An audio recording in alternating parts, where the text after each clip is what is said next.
Hello friend, मुरली academy में आपका स्वागत है। आज हम इस नए वीडियो में सीटेट एग्ज़ाम के लिए बहुत इम्पोर्टेंट एक सीरीज लाए हैं।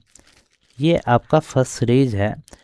इसमें क्वेश्चन वही रखा गया है जो आपको PYQ में पूछा हुआ है। अभी तक जितने भी एग्ज़ाम हुआ है वहीं से उसी टाइप से क्वेश्चन इसमें सेट किया गया है। इस वीडियो को ज़्यादा से ज़्यादा शेयर कीजिएगा और पूरा देखने का प्रयास कीजिएगा। वीडियो आपको कैसा लग रहा है आप मुझे कमेंट करके बताइएगा एंड चैनल को सब्सक्राइब कर लीजिएगा। इसमें आपका मेन क्वेश्चन हो या ऑप्शन हो, इस सभी को अच्छे बारीकी से देखिएगा और समझने का प्रयास कीजिएगा, क्योंकि इसमें जितना पॉइंट आपको बताया जाएगा सारे पॉइंट आपके एग्ज़ाम के लिए बहुत इम्पोर्टेंट हैं। तो आशा करते हैं ये वीडियो आपको बहुत अच्छा लगेगा। तो स्टार्ट करते हैं। हमारा फर्स्ट क्वेश्चन है कि निम्नलिखित में से किसका वेग अधिकतम होता है। तो सबसे अधिक वेग किसका होता है चारों ऑप्शन में। फर्स्ट में है कॉस्मिक किरण, प्रकाश, इलेक्ट्रॉन, पराध्वनिक तरंग। तो सबसे अधिक वेग की अगर बात करें तो प्रकाश का वेग सबसे अधिक होता है। कॉस्मिक किरण क्या है, यह अंतरिक्ष में पाए जाने वाला उच्च ऊर्जा वाला एक कण होता है। उच्च ऊर्जा वाला यह कण होता है। यह कण बना होता है प्रोटॉन और इलेक्ट्रॉन से। प्रोटॉन और इलेक्ट्रॉन से मिलकर बना होता है। यह एक प्रकार का कण है, न कि यह एक ऊर्जा है। पराध्वनिक की अगर बात करें, पराध्वनिक को मानव का कान मानव नहीं सुन सकता। मानव कितनी आवृत्ति की ध्वनि को सुन सकता है। तो मानव 20 हर्ट्ज से 20,000 हर्ट्ज के बीच का ध्वनि सुन सकता है। इस 20,000 हर्ट्ज को एग्जाम में 20 हर्ट्ज से 20K हर्ट्ज भी लिख सकता है, और एग्ज़ाम में ऐसे लिख के कई बार क्वेश्चन पूछा भी है। तो इसे आप लोग खासकर इस दोनों को ध्यान में रखिएगा। के मतलब 1000 ही होता है, तो घुमा के ऐसे क्वेश्चन पूछता है। तो मानव कितना 20 हर्ट्ज से 20,000 के हर्ट्ज के बीच में सुनता है। पराध्वनिक तरंग की आवृत्ति अगर बात करें, तो इसकी आवृत्ति 20,000 हर्ट्ज से अधिक होती है, जिसके कारण मनुष्य का कान नहीं सुन पाता। इसे कौन सुनता है, तो इसे चमगादड़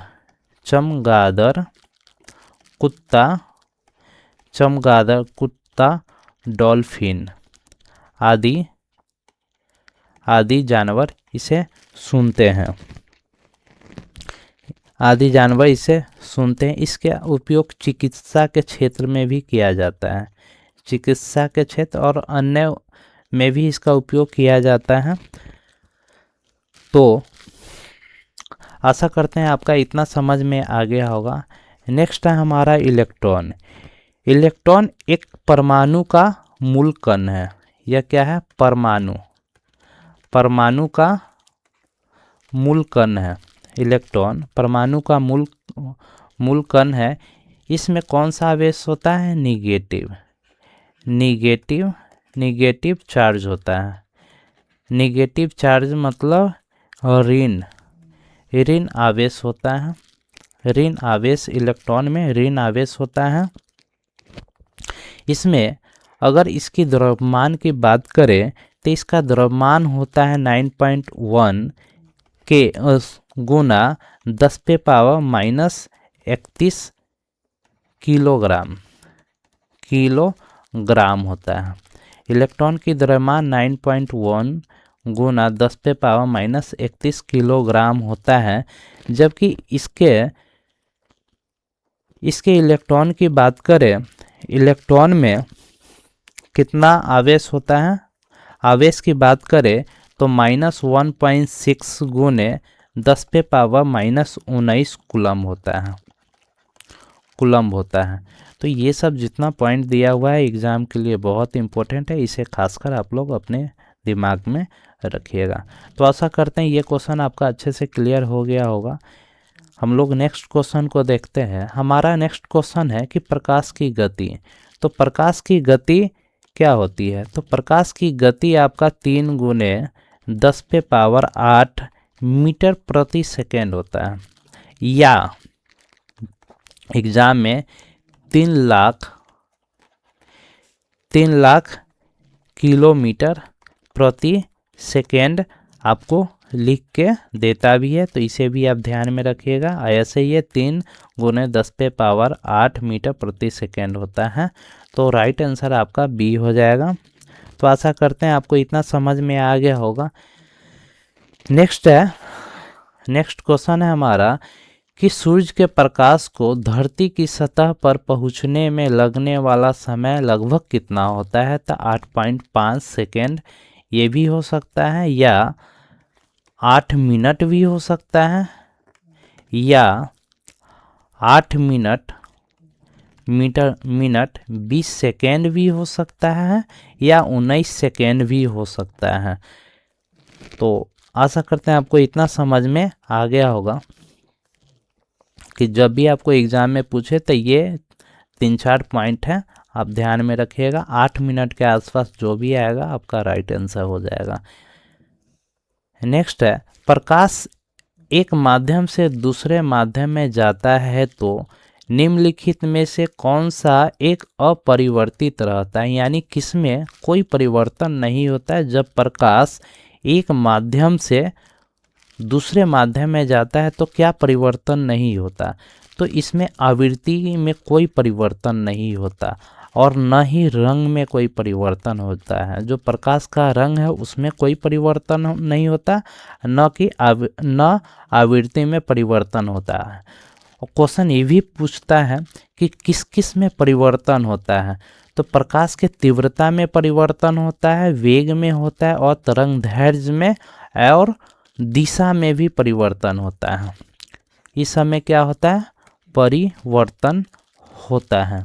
तो आशा करते हैं ये क्वेश्चन आपका अच्छे से क्लियर हो गया होगा। और ये जो क्वेश्चन है आपका बहुत बार सीटेट एग्जाम पेपर 2 में पूछा हुआ क्वेश्चन है। नेक्स्ट है कि निम्नलिखित में से कौन सा तत्व सोलर सेल उपयोग में, जो सोलर सेल के उपयोग में किया जाता है, तो कौन तत्व सबसे अधिक होता है? तो सिलिकॉन का उपयोग किया जाता है उसमें सोलर सेल के रूप में। यह एक अर्धचालक है, यह एक अर्धचालक है। इसका काम है कि सौर ऊर्जा को विद्युत ऊर्जा में परिवर्तन करना, विद्युत ऊर्जा में परिवर्तित करता है। सिलिकॉन सबसे अधिक रेत में पाया जाता है, रेत में पाया जाता है। आशा करते हैं आपको इतना समझ में आ गया होगा। नेक्स्ट है हमारा क्वेश्चन 2,4-D क्या है? 2,4-D एक खरपतवार नाशी है, यानी यह एक रसायन है। यह क्या है? एक रसायन है, रसायन है। यह एक रसायन है जो खरपतवार को नाश करता है या जला देता है या सुखा देता है उसको। तो आशा करते हैं ये एग्ज़ाम में क्वेश्चन आपका पूछा हुआ क्वेश्चन है। PYQ आप देखिएगा तो वहाँ से आपको ये क्वेश्चन देखने को मिलेगा।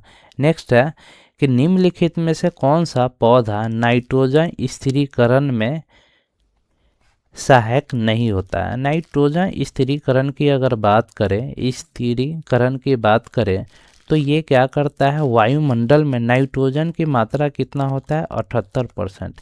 लेकिन पौधा क्या है? इसे डायरेक्ट उपयोग नहीं कर सकता। पौधा इस नाइट्रोजन, जब पौधे की आवश्यकता होती है नाइट्रोजन की, तो ये सीधा उपयोग नहीं कर सकता। तो ये क्या करता है? नाइट्रोजन को पौधा वायुमंडल में जो नाइट्रोजन है, नाइट्रोजन को इसे रासायनिक रासायनिक रासायनिक रासायनिक यौगिक में रासायनिक यौगिक में इसे परिवर्तित करके इसका उपयोग किया जाता है। तो रासायनिक यौगिक के रूप में जैसे क्या बना है, तो अमोनिया। जो अमोनिया बना है, अमोनिया में क्या होता है, नाइट्रोजन होता है। तो अमोनिया के रूप में इसे चेंज करके अब पौधा अपना उपयोग करता है। नाइट्रोजन स्थिरीकरण किस तरह के पौधा में होता है, जो फलीदार पौधा होता है। जो फलीदार पौधा का मतलब वैसा पेड़ जो फल देता है। फल देने वाले के पेड़ के जड़ में एक राइजोबियम नामक जीवाणु होता है, बैक्टीरिया। ये क्या करता है, वायुमंडल से नाइट्रोजन को लेके ऐसे रासायनिक यौगिक में कन्वर्ट करके और पौधों में या मिट्टी में क्या घोल के और उसके बाद पौधा क्या है उसका उपयोग करता है। तो इसमें पूछ रहा है कि कौन नाइट्रोजन स्थिरीकरण में सहायक नहीं होता है, तो धान का पौधा नाइट्रोजन का स्थिरीकरण नहीं करता। लेकिन चना, मटर, सेम जो फल देने वाला पौधा है वो सब करता है, धान नहीं करता। धान के खेत में एक होता है नील हरी शैवाल। ये क्या करता है, नाइट्रोजन स्थिरीकरण करता है। तो आशा करते हैं आपको इतना समझ में आ गया होगा। नील हरित शैवाल। नेक्स्ट है हमारा क्वेश्चन कि निम्नलिखित में कौन मानव शरीर की सबसे छोटी हड्डी है। तो मानव शरीर की सबसे छोटी हड्डी स्टेपिस है, जो यह कान में पाया जाता है। मानव के कान में पाया जाता है। मानव शरीर की सबसे बड़ी हड्डी फीमर है। फीमर कहाँ पाया जाता है, यह जांघ में, पैर के जांघ में यह पाया जाता है। तो आशा करते हैं आपका ये क्लियर हो गया होगा। नेक्स्ट है हमारा क्वेश्चन कि फंग ने निम्नलिखित में से किसका आविष्कार किया है। तो फंग ने विटामिन का आविष्कार किया है। विटामिन की अगर काम की बात करें तो ये शरीर को सुरक्षा कवच है या सुरक्षा प्रदान करता है। सुरक्षा प्रदान की बात करें तो ये जीवाणु, वायरस आदि से हमारे शरीर को यह रक्षा करता है। प्रोटीन की बात करें तो प्रोटीन क्या करता है कि कोशिका यानी सेल, कोशिकाओं का मरम्मत या निर्माण करता है, प्रोटीन का काम है। तो इतना आपका अच्छे से क्लियर हो गया होगा। वीडियो अच्छा लगे तो अधिक से अधिक शेयर और चैनल को सब्सक्राइब कर लीजिएगा आप लोग। नेक्स्ट है हमारा कि भोजन के वर्ग में प्रति यूनिट कैलोरी की मात्रा सर्वाधिक होती है, यानी सबसे अधिक किस में कैलोरी की मात्रा होती है। तो ऑप्शन यहाँ 4 दिया हुआ है। सबसे अधिक अगर बात करें तो राइट आंसर आपका तो ऐसे वसा होगा। वसा में 1 ग्राम वसा में 9 किलो कैलोरी पाया जाता है। 1 ग्राम वसा खाने से 9 किलो कैलोरी। और इसी प्रकार 1 ग्राम अगर कार्बोहाइड्रेट का उपयोग करते हैं तो इसमें सिर्फ मुझे 4 किलो कैलोरी ही प्राप्त होगा। तो सबसे अधिक ऊर्जा तो हमें वसा ही दे रहा है। कार्बोहाइड्रेट कितना, 1 ग्राम में 4 किलो कैलोरी। प्रोटीन की बात करें तो प्रोटीन का मुख्य काम है कोशिकाओं का मरम्मत या वृद्धि करना इसका मुख्य काम है। जब हमारे शरीर में वसा या कार्बोहाइड्रेट की मात्रा कम हो जाती है और शरीर में ऊर्जा की आवश्यकता पड़ता है, एनर्जी की आवश्यकता पड़ता है, तो प्रोटीन अपना मुख्य काम, इसका मुख्य काम है कोशिकाओं की मरम्मत और वृद्धि करना। इसको छोड़ के ये शरीर के लिए ऊर्जा का निर्माण करता है। ये अपना मुख्य काम छोड़ के, तो क्वेश्चन आ सकता है कि कौन ऐसा इसमें चीज़ है जो शरीर का मुख्य काम छोड़ के अपनी और शरीर के लिए ऊर्जा का निर्माण करता है, तो प्रोटीन आपका राइट आंसर होगा। तो आशा करते हैं आपको इतना समझ में आ गया होगा। नेक्स्ट है विटामिन जो खट्टे फल में पाया जाता है तथा चर्म यानी चमड़ा को स्वच्छ रखने, चर्म या त्वचा को स्वस्थ रखने में ज़रूरी होता है, तो विटामिन सी आपका राइट आंसर है। विटामिन सी की अगर बात करें तो इसकी कमी से हमें स्कर्वी रोग होता है। स्कर्वी रोग की अगर बात करें तो मसूरों से खून आना, जो मसूरों से खून आता है उसको स्कर्वी रोग कहते हैं। इसकी अगर कार्य की बात करें कि इसका काम क्या है, तो इसका मुख्य काम है घाव को भरना। अगर शरीर पर कोई घाव होता है तो उसको ये भरने का काम करता है और शरीर को इम्यूनिटी शरीर की जो इम्यूनिटी है, प्रतिरोधक क्षमता को ये बढ़ाता है। तो आशा करते हैं आपका इतना समझ में आ गया होगा। विटामिन बी की बात करें तो इसकी कमी से बेरी रोग होता है या एनीमिया होता है। एनीमिया या और थकान फील होता है। अगर विटामिन बी का मतलब है B1 B2 नहीं, पूरे बी कॉम्प्लेक्स की बात कर रहा है, तो इसमें क्या होता है, बेरी रोग होता है, एनीमिया होता है या थकान फील होता है। तो ऐसे भी करके आ सकता है आपके एग्ज़ाम में। और इसका मुख्य काम की अगर बात करें, विटामिन बी की अगर बात करें कि इसका काम क्या है, आरबीसी यानी लाल रक्त